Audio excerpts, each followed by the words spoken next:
RS में आपका selection हुआ, 25वीं रैंक आई है और पहली बार में आई है, क्या कहना चाहेंगे आप?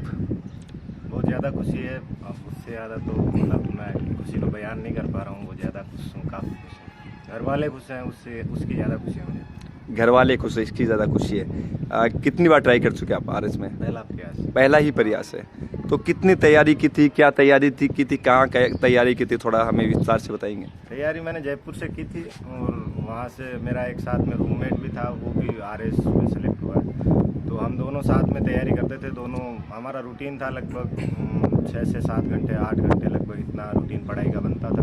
तो उतना हम फिक्स रखते थे कि उतनी पढ़ाई करते, रोज़ रूटीन से जो पढ़ाई होती थी वो करते थे। उसके बाद में जैसे जैसे एग्ज़ाम आते गए तो कोर्स कवर किया और कोर्स कवर करने के बाद कोचिंग वगैरह कुछ? हाँ, कोचिंग जयपुर से की थी। कोचिंग की थी। उन युवाओं को क्या कहना चाहेंगे जो ये सोचते हैं कि आजकल कि आरएस बनना है तो कम से कम 18 या 20 घंटे पढ़ना पड़ेगा या फिर पैसों से ही काम हो रहा है, ऐसे युवाओं को क्या कहना चाहेंगे आप? नहीं, मेरा ऐसा मानना नहीं है कि आप पैसों से ही या 18 से 20 घंटे पढ़कर ही आप सेलेक्ट हो सकते हैं। अगर आप रेगुलर हैं तो आप 6 से 8 घंटे अगर रेगुलरली आप पढ़ाई कर रहे हैं तो बिल्कुल आप आराम से सेलेक्ट हो सकते हैं। आपको एक्स्ट्रा करिकुलर एक्टिविटीज़ को भी टाइम देना चाहिए, जैसे खेलना, वो भी ज़रूरी है। आपकी फिजिकल फिटनेस अगर होगी तो आप मेंटली फिट रह पाएंगे, तो ज़्यादा अच्छे से काम कर पाएंगे। और पैसे के मामले में से है कुछ एक आध घटनाएं हो सकती हैं, उससे डिमोटिवेट होने की ज़रूरत नहीं है।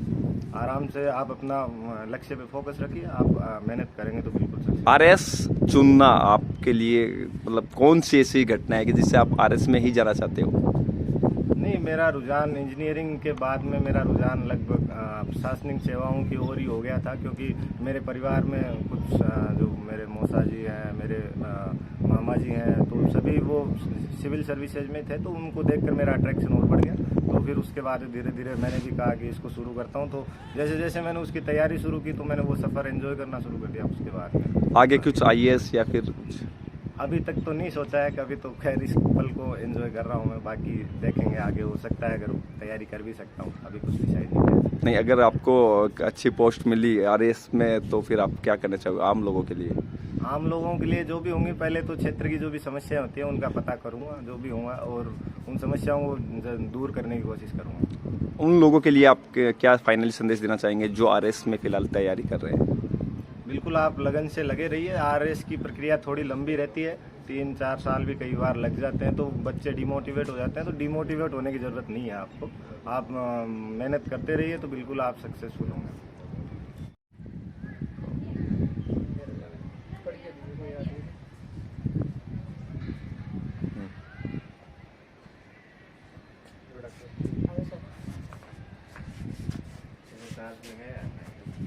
अरे शाबाश, थैंक यू।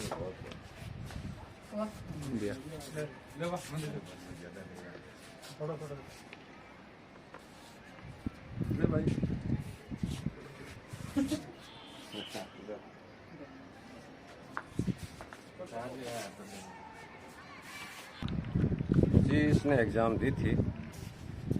टैलेंट तो मुझे था, इसमें है, लेकिन एग्ज़ाम देने के बाद में इसने कहा था कि पापा मैं कहीं न कहीं आ सकता हूँ। तो ये अभी मामा जी घर था, रिज़ल्ट कराना था। मैंने मामा जी को कहा कि भाई बेटे का नंबर भी नहीं आए तो आपको उसको हौसला रखना है। फिर शाम को रिज़ल्ट आया तो इन्होंने बताया कि मेरी 25वीं रैंक है। मुझे विश्वास नहीं हुआ, तो मैंने कहा वो लाइन मिला लेना आप कि रोल नंबर और रैंक वैसे तो है। फिर वो मिल गई, मुझे खुशी है। क्या महसूस कर रहे हैं आप सर, क्या महसूस कर रहे हैं? क्योंकि 25वीं रैंक आई है और आपको विश्वास नहीं था। मुझे खुशी इतनी हुई कि मैं रात को वास्तव में सो नहीं सका। और मुझे आज मैं डिप्टी डायरेक्टर भेड़ प्रजनन फार्म पर हूँ। मुझे मेरी रूटीन कोई नीलामी के कार्य थे, उसमें आना भी था, तो मैं 2 घंटे के लिए छोड़ना भी नहीं चाहता था।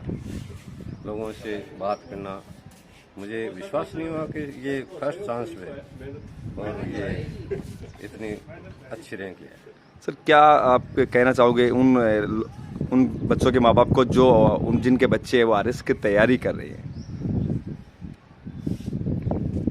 इसमें तो एक ही बात है कि आपका लक्ष्य या आपको ये कहना कि मुझे कुछ बनना है, आप अपने दिल से कह रहे हो, उसी हिसाब से प्रयास करो तो कि बनोगे।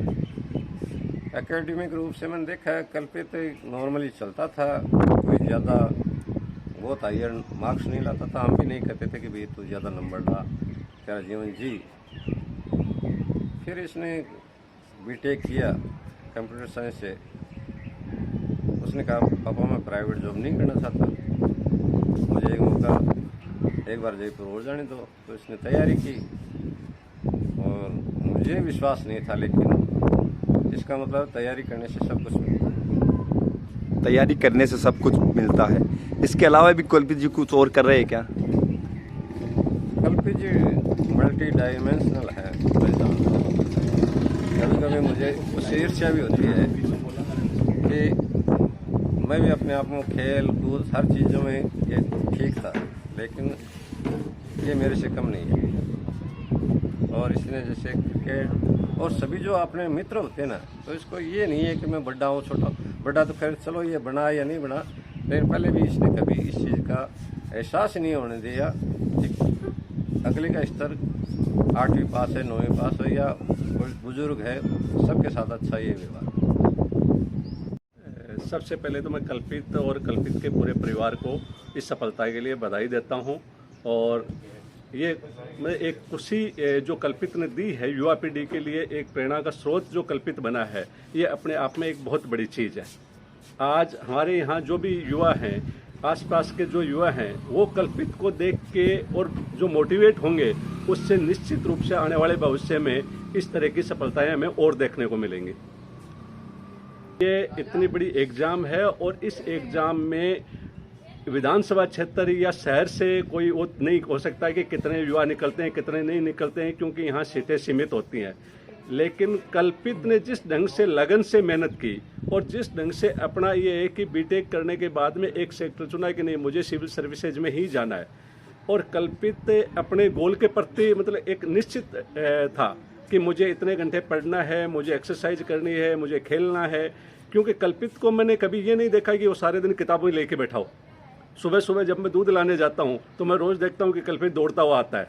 तो मतलब वो ऐसा कुछ नहीं है कि कोई किताबों के पीछे ही बैठा हो, लेकिन कल्पित के पास एक टारगेट था, एक उसने गोल डिसाइड कर रखा था कि मुझे इतने घंटे पढ़ना, और पढ़ने के बाद में मुझे क्या चीज़ पढ़नी है उनमें से। पढ़ने के लिए जैसे अभी आप कह रहे थे कि 17-18 घंटे, 17-18 घंटे पढ़ने की ज़रूरत नहीं है।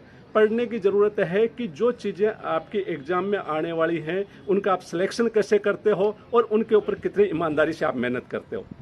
कल्पित निश्चित रूप से इस इलाके के लिए एक प्रेरणा स्रोत है, क्योंकि मैं पिछले 8-10 साल से देख रहा हूँ कि यहाँ पे पिछली बार IAS में भी एक लड़का निकला था, या आज से 7-8 साल पहले बिरानिया का एक लड़का RPS में निकला था, एक 3-4 साल पहले लड़का अलपसर का निकला था। लेकिन लोकल वो लड़के, कोई जयपुर रहता है, कोई कहाँ रहता है, लेकिन लोकल यहाँ रहने वाला लड़का जो एक साधारण पृष्ठभूमि से, इनके पिताजी हैं डॉक्टर हैं, लेकिन वो हैं बड़े साधारण, मतलब एक जो साधारण इंसान होते हैं उस तरह की सोच रखने वाले हैं। और कल्पित हमारे पास कॉलोनी में रहता है तो हमारे भांजे की तरह ही रहता है, तो हम यहाँ कल्पित को देखते हैं। तो ये जो इसका टारगेट है ना, उस टारगेट से मैं ये कह सकता हूँ कि कोई भी युवा ईमानदारी से अपनी मेहनत करे तो निश्चित रूप से वो सफल हो सकता है, इसमें कतई कोई डाउट नहीं है, लेकिन उसको पॉजिटिव रहने की जरूरत है।